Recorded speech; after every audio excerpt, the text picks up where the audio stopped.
Се враќаме во емисијата, како што кажав, тука е господинот Сашо Панговски, од Сдруженијето за родителство Наши. Господине Панговски, добро дојдовте во студио 10. Добре најдов, сега ти стварно сакам да ти се заблагодарам за што не следиш во овие иницијативи, затоа што ова е една многу благородна мисија и на сите новинари што не поддржуваат и што го разбра нашата цел, нашиот таргет, им се заблагодарувам, секако и на тебе посебно за можноста денеска да ги представам нашите заложби и нашите стремежи и што уствари ние правиме. Да, ние еднаш во студио 10 разговаравме на оваа тема, тогаш беше онлайн, такви беа приликите, нели? Да. Сега сме во живо. Вие сега како здружение поднесовте минатата недела едни кривични пријави во однос на оваа проблематика. Певе да почнеме со тоа. Кажете ни за што се работи? Вака, кај нас центрите за социјални работи на територијата на цела држава се всушност едни легла на активисти. А знаеме каде што има активизам, нема функционирање на институцијата како што треба, затоа што луѓето што се вработени како активисти гледаат да си го покријат својот активизам. Токму по овој повод и по собрани над 50 кривични пријави, кои ќе ги даваме периодично на секој месец, против лица во сите скоро имаме центри за социјална работа, каде што се прави грубо прекршување на нивните надлежности, на нивните овластувања. Имаме докази за подкуп на одредени лица тамо, при доделување на старателство, при доделување на деца, при разни манипулации и решивме на тоа да ставиме крај. Порано луѓето, значи ова е идеја на Сдружение Наши, порано луѓето ја туже институцијата Центар за социјални работи, значи одговорна, дали подрачната, дали скопската, одговорната за нивниот проблем. Но тие сите тужби се удира во еден зид каде што треба една институција, судот да гони друга институција, Центарот за социјални работи. И не можеше точно да се лоцира кривицата, вината индивидуална, туку се правеше нека општа констатација, добро, се сгрешило во тој случај, Центарот сгрешил во тој случај и немаше виновни и немаше разрешница, а луѓето што тужеа има само после последици.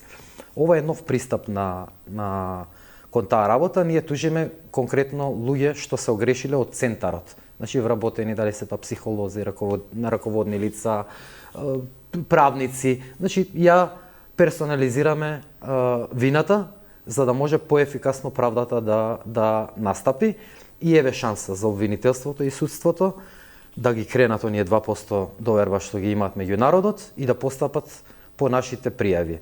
Идејата е да се континуирано да се пуштаат пријавите, затоа што ние сме свесни дека тие луѓе што се ставени таму, некој ги ставил и некој сака да ги заштити. Но не ќе можат да ги заштитат сите. Значи ќе можат одреден дел на луѓе да заташкаат, каде што на техникали ќе се пушти некомплетна пријава, недостаток на ова, недостаток на она, но првиот човек од Центарот за социјални работи што ќе биде поведена истрага и што ќе биде обвинен, ќе направи една лавина во самата институција, каде што ќе се види колку е тоа коруптивно, колку е расипано до срж и колку треба таму итна реформа да се прави за да пред се за добро на децата. Се работи за детски судбини, 1600 разводи годишно, над 3000 деца се под влијание на нивните лоши одлуки во само една календарска година. И сега кога ќе ги кажете вака бројките 3000 деца годишно патат поради некоја институција, одма ве пребацувам ве префрлам на Газа појасот. Сите таму плачеме по судбините на тие деца, а тукашните нашите деца не си ги заштитуваме, барем од она што можеме да го заштитиме. Во таа функција се тие кривични пријави, за да таа институција, Центар за социјални работи, конечно почне да работи, а не да се бави со активизам. Да, вие, за да појасниме за гледачите, вашето здружение одамна се бори за минување на законот, за да може да се додели старателство на двата родители, а не само како што... Обратно е, никому да не се доделува старателство. Што е проблемот со сегашниот закон? Сегашниот закон е по европски стандарди дискриминаторски, пошто луѓе и да сакаат да воспостават заедничко родителство на сопствена иницијатива, заедничко родителство, да. Нема опција во законот што го овозможува тоа. Значи законски не може тоа да се покрие. И што се добива? Значи при идеални услови кога се работи за две цивилизирани личности кои се договориле во името на децата да постапат така и така, тргнува работата.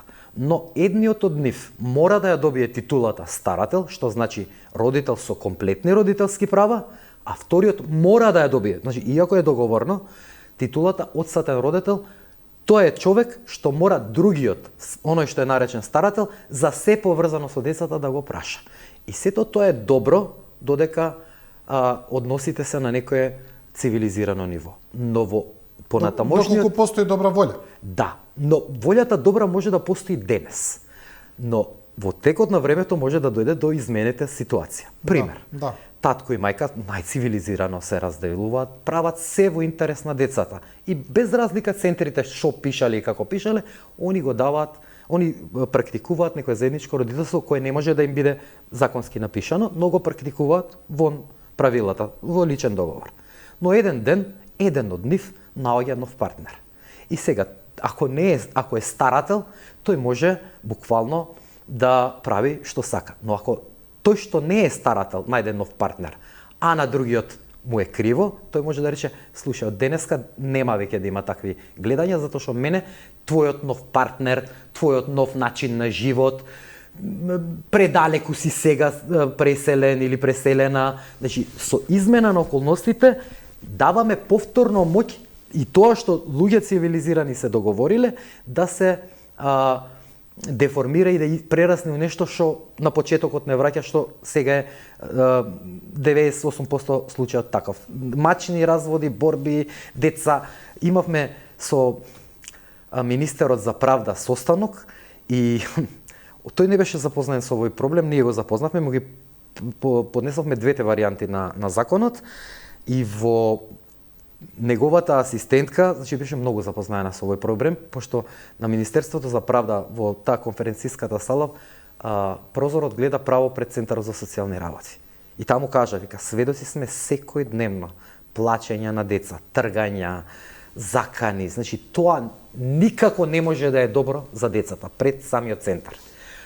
Она што ние го нудиме е заедничко старателство, тоест никој да го нема старателството, двајцата да останат родители како што беа и во бракот, никој да нема првенство на врз децата или да одлучува сам за децата, да се стави заедничкото родителство како стартна позиција.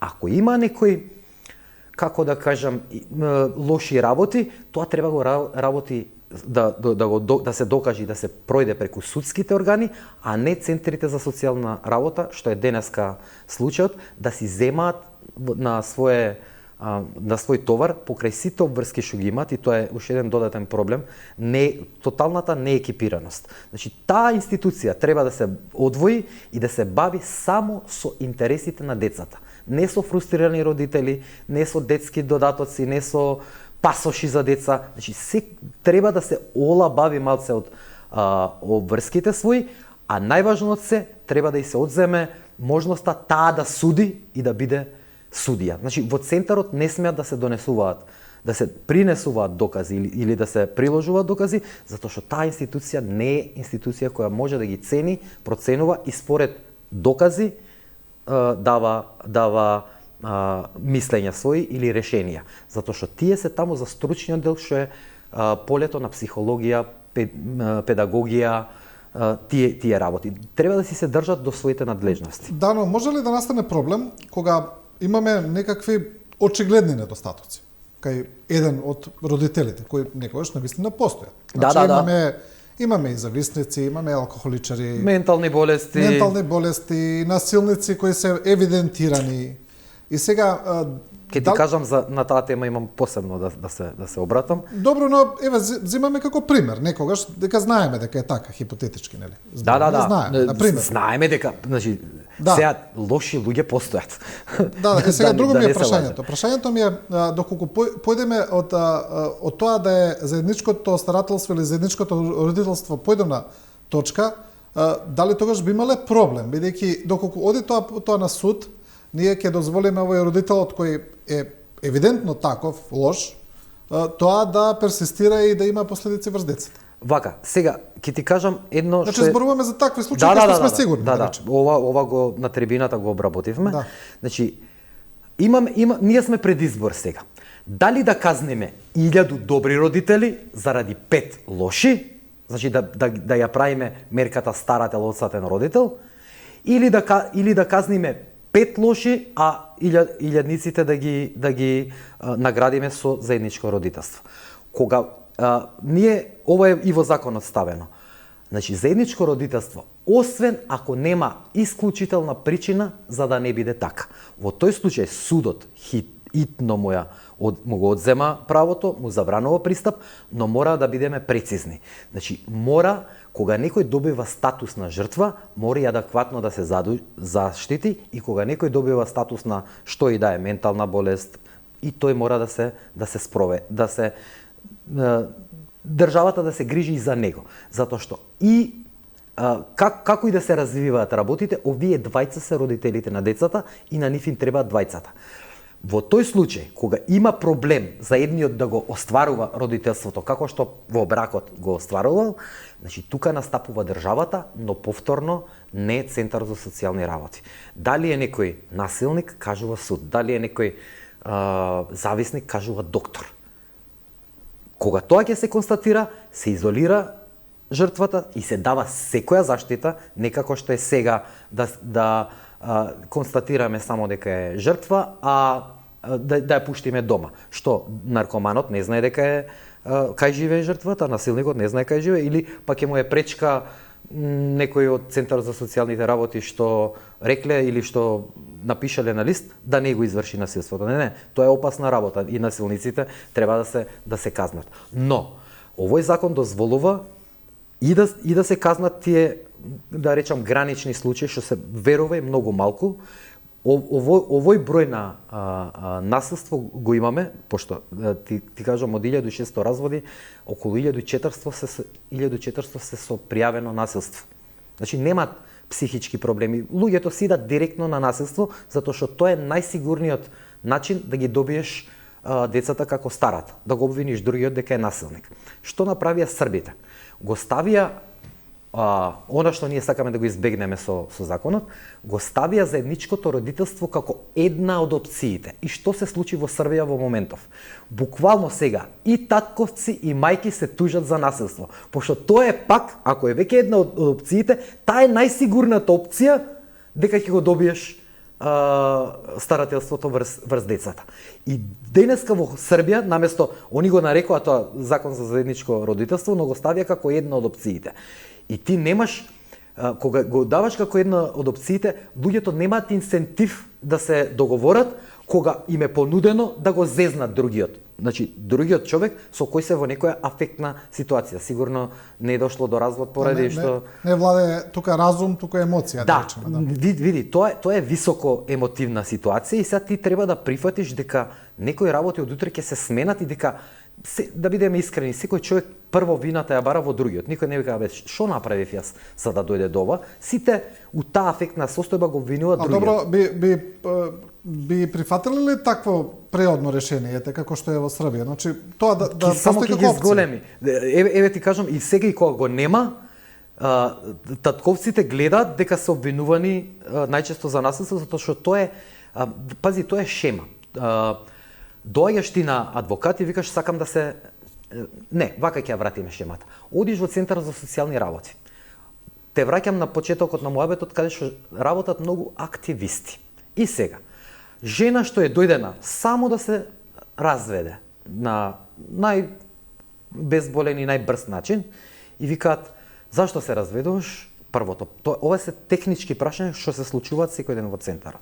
Да не се случи нешто, не. Ај прочитај од листов и тука ти се надброени тие една А4 формат од работи што може да и се случиле во бракот. Тоа е толку општо, еве сега ако дозволиш ќе ти го прочитам, каде што буквално во тие параметри можеш да се ставиме и јас и ти за муабетот што го правиме сега меѓу нас. Послушај сега што е дефиницијата што им се дава. Ај види ова да не ти се случило случајно. Дефиницијата е следна. Вика, вака. И тоа е, ова е нова работа која е со Истанбулската конвенција воведена во работата на центрите за социјална работа. Ти ако ми дојдеш и ако ми кажеш сакам ова и ова да се случи, ја не треба, значи треба да претпоставам дека ти си свесен човек и дека тука си дошол по одреден мисловен процес и не морам да ти дадам јас еден лист и да ти речам, а види да не ти се случи нешто од ова мени што ти го нудиме. И пази сега што пишува овдека. Препознајте ги знаците на семејно насилство. Помогнете им да побараат помош. Ова се однесува само на жени, пошто според активистите врз мажи не е можно насилство. Не знам како. Ние се јавивме на бројот и ни рекоа, господине, вие сте маж. Не може да пријавите насилство. Вие може да бидете само во својства на насилник. Не можете, врз вас не може да има насилство. Што е апсурд. Препознавате ли знаци на семејно насилство кај некој што го сакате? Сега е ова ти како комшија, како брат, како другар, како, не знам, некој што гледа од страна, да препознаеш и ти да пријавиш, пошто најверојатно на тој што не го познал насилството, не му текнало да пријави или му е страв. Контрола, закани, изолација, вашата помош може да спаси. Разговарајте со неа, понудете подршка и охрабрете ја да побара правен совет. И вика, под семејно насилство, што е дефиниција, се подразбира. Послушајте сите гледачи убаво. Под семејно насилство се подразбира малтретирање, навредување, загрозување на сигурноста, телесно повредување, полово или друго психолошко или физичко или економско насилство со кое се предизвикува чувство на несигурност, нарушена комуникација или отсуство на комуникација, кое предизвикува чувство на несигурност, загрозување и страв, вклучувајќи закани за такви дејства спрема брачен другар, родителите, децата или други лица кои живеат во брачна или вонбрачна заедница или во заедничко домаќинство, како и спрема сегашен или поранешен брачен другар, вонбрачен партнер, лица кои имаат заедничко дете или се наоѓаат во блиски лични односи без оглед дали сторителот или го дели или дели уште заедничкото живеалиште со жртвата или не. Добро, кој дел е спорен тука? Ја не разбрав, наистина, што е спорен? Значи, ова е толку општо што можеш буквално секој од нас. Сега ти ако ми поќутиш 3 минути, јас можам тоа да го протолкувам како тој дел е спорен, кај што веле отсуство на комуникација. Да. Значи и тоа е опишано во друго, дека и се вика комуникација со повисок тон или викање или закани. Што е повисок тон? Децибелите ги мериме. Има од колку до колку е викање, од колку не е викање, пошто може некој од гледачите ќе рече дека еден дел од интервјуто јас ти викнав тебе кога зборев малце поемотивно. Ама и тоа е нешто. Тоа е толку општо и толку све вклучува во него, што буквално сите можат да пријават такво нешто. Но имаме и втор проблем – лажни пријави. Што се случува со феноменот на лажни пријави? Доаѓаш ти во центарот и пријаваш насилство. Центарот е должен да побара мерки за забрана на приближување. И сега ти почнува судскиот процес. Судскиот процес може да трае година дена или 6 месеци, пошто 4 суди го решаваат тоа само. 4 суди има за оваа работа. И сега ти, на човек што е невин, што не се случило, што некој дал лажна изјава против него во Центарот за социјални работи, тој не може да рече, не може врз база на изјавата во Центарот за социјални работи да тужи. Тоест, тој процес е огромен и бара уште 2 години. За тоа време, лажно обвинетиот 1 година ги нема контакт со децата. И на крај се докажува дека е лажно обвинението и му викате готово, као да не се случи. Знаете што може во 1 година да се случи неконтакт со децата? Знаете кој е стигматизацијата од околината? Што правел, кој е тој, каква е таа личност?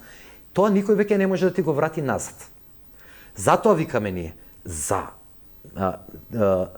било какво обвинение треба да реши судот. И виновен е само оној со правосилна пресуда за делото. Не оној за кој се тврди. Да, но господине Панковски, што кога имаме сепак многу е поголем број на случаите кога имаме навистина реално наследство од овој што вие го зборувате, кога имаме лажни пријави. Добро. И реално наследство. Јас ќе се И сега нема да се прашањето е- согласам и ќе ти докажам и ќе пробам да Па ти не објаснам знам баш дали е статистички. така, значи семејното наследство е проблем кој е присутен. Не само кај нас, туку во цел свет. Добро, ќе ти Сега прашањето е како да ги заштитиме вистинските жртви од наследството, доколку ние оставиме на судот да решава, а насилникот да остане во контакт, тоа е прашањето. Буквално тоа е во законот. Значи вистинската жртва се сместува во тие safe houses, што се вика, додека трае цело време судскиот процес. Не сме да има ризик по било кој, дали се тоа деца, жени, мажи, се сместува во safe houses,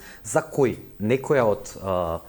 некои од невладините организации кои се бават со оваа тематика веќе повлекоа некои грантови за таа работа и имаме на територијата на Скопје, не знам точен број, но многу такви безбедни куќи, имаме СОС детско село и апсолутно сме ние да се во текот на процесот да се жртвата заштити. Ова не мора да биде долг процес ако ние направиме специјално оделение во судскиот систем кој ќе се бави само со овие работи. А ќе ти кажам едно друго нешто. Да, тоа би било добро решение. Значи тоа е идеално решение. Значи не сакаме никого. Еден лажно обвинет е потежок товар на душата од 1000 виновни пуштени на слобода.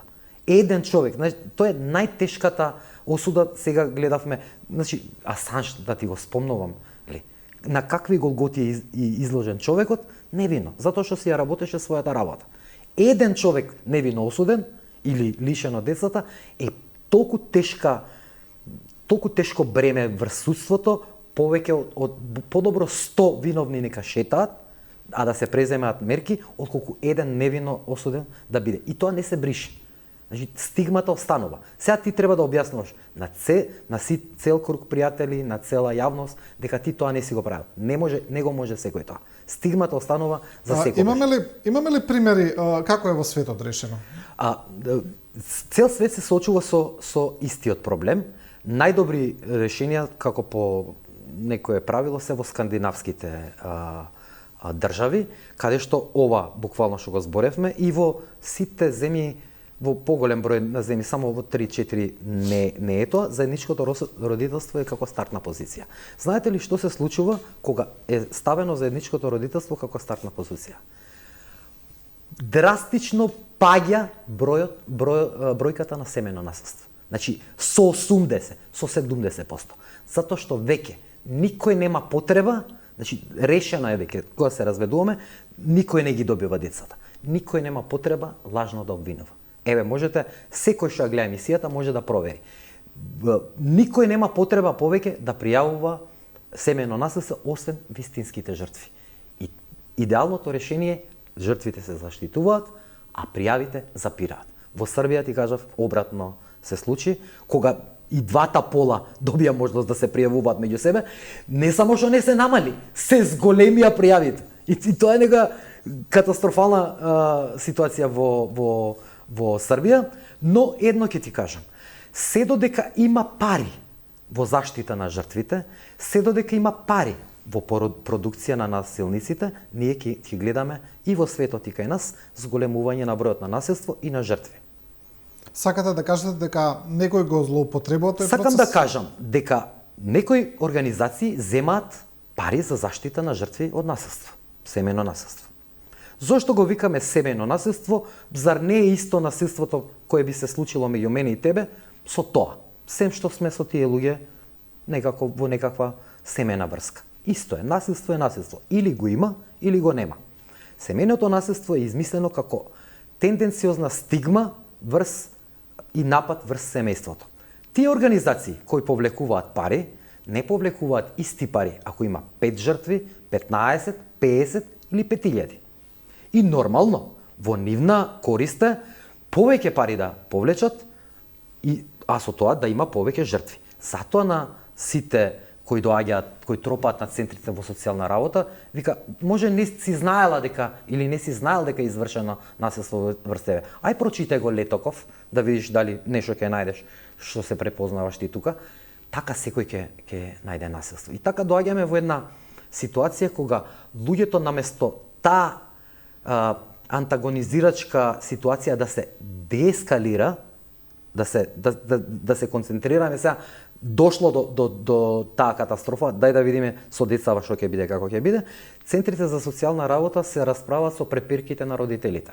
Ако денес отидеме во Центарот за социјални работи, 98 до 99% од мејловите се еден родител против друг, еден против друг, еден против друг. Што нема да има потреба, кога ниеден родител нема да биде во привилегирана или во дискриминирана ситуација со 50-50 родителство.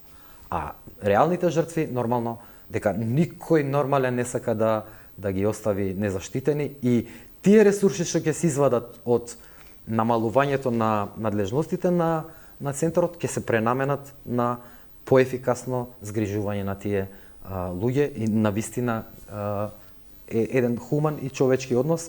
И пазете, што и да се случи меѓу двајца луѓе, Србија и Хрватска војуваат 10 години. Значи, немаше семено насилство, имаше крв по улиците. Гледате како тоа со времето, сега викат, што да правиме, како да ја подадеме раката. И тие двајца родители, некој може бил алкохоличар, некој може бил наркоман. Тоа се лечи.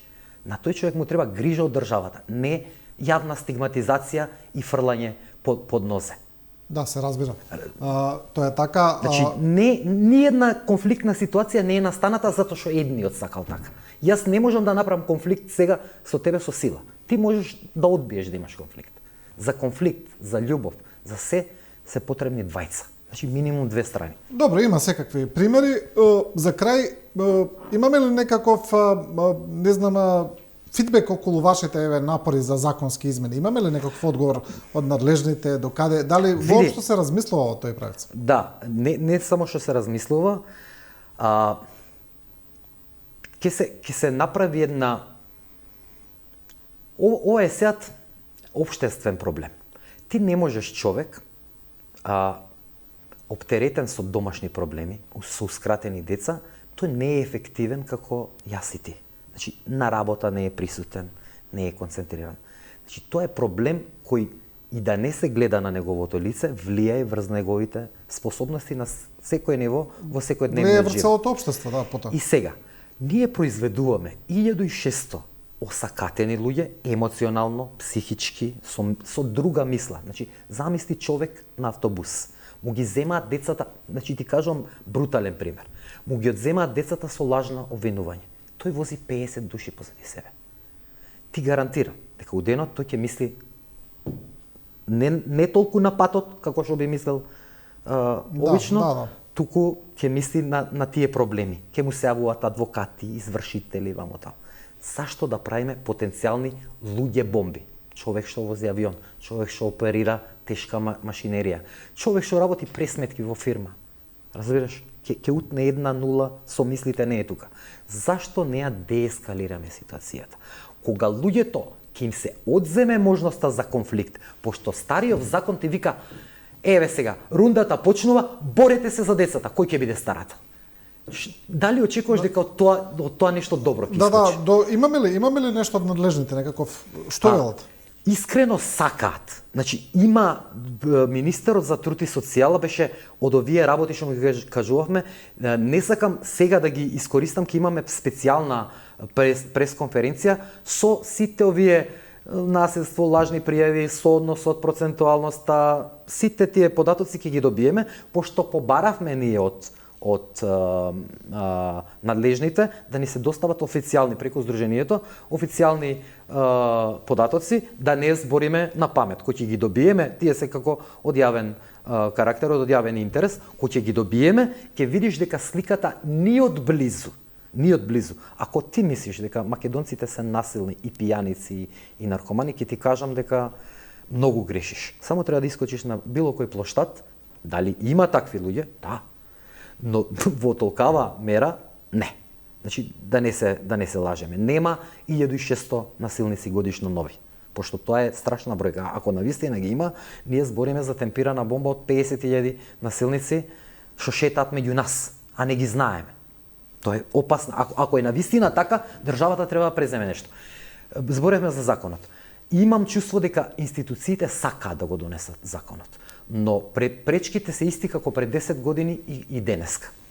Пречките се буквално тие здруженија што повлекуваат пари од странски или домашни фондови за заштита на жртвите. Така ќе им се намали многу. Ќе мора нешто навистина да работат, а нивните лоби групи во парламентот се силни. Ние нема да запреме во оваа мисија и дури толку сме на вистинскиот пат, што ние имаме дури денеска, вчера објавив јас тоа, дека имаме дури 15 луѓе, не 15, извини, 17 луѓе имаме, што веќе внатре од центрите соработуваат со нас. Значи, и на нив име преку глава. Имаме луѓе што се казнувани.